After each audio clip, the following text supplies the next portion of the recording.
Hey guys, I want to show you something in Romans chapter 12.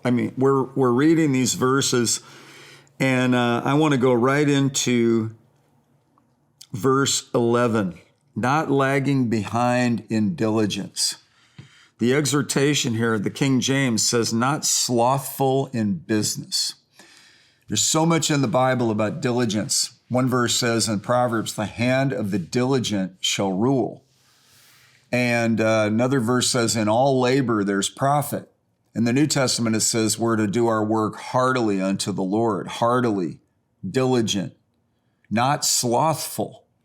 In Hebrews chapter 6, verse 12, it says that God doesn't want us to be slothful or sluggish or sluggards, but be imitators of those who through faith and patience inherit the promises of God.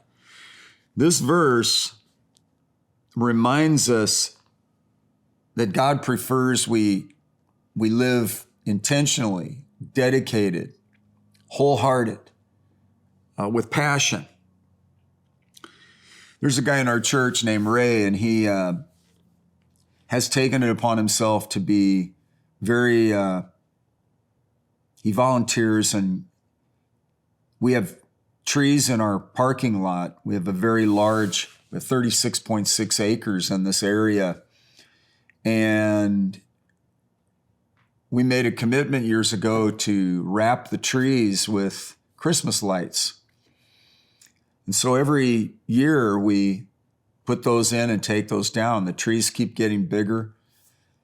And the trees are tall enough now where we have to rent a lift. And they're expensive, but it keeps people off ladders. And if you've ever seen a Fail Army YouTube ladder fall, you don't want people on ladders. So they're unforgiving. So watch out on ladders. I got on a ladder the other day, and really, my wife was watching through the window. She said that part is not on the ground. You know, only one rung was on the ground. The other one was kind of 2 inches off, which then would have teetered, you know.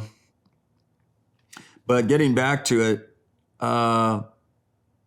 he's so diligent, you know, and we're not to lag behind in diligence. So I've known him for a long time. He was in the military. He was a helicopter evacuation pilot in Vietnam. And he was shot down, I think 11 times, maybe 12. And he just had to get up and go run. He would find the guys he was trying to go rescue. It was almost like Forrest Gump hauling his friend out of the jungle, you know. He had to go out, and then they'd get him back in a helicopter and send him back out.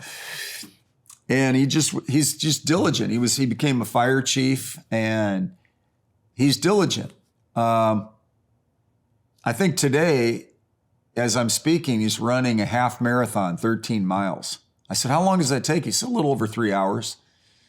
I thought, man, and he's older than I am, you know, so he's diligent with his exercise. He's diligent in the Word of God. He's diligent at prayer meetings.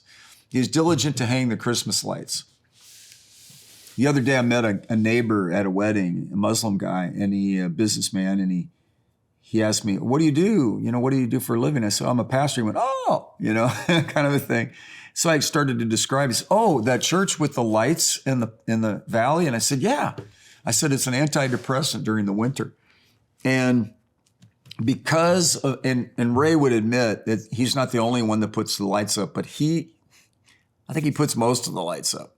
And he's hoping that young generation will adopt the practice of not lagging behind in diligence and motoring through. Be diligent. Be in earnest application and effort with everything you do. Put an enthusiasm to it, and watch what God does with that. God bless you.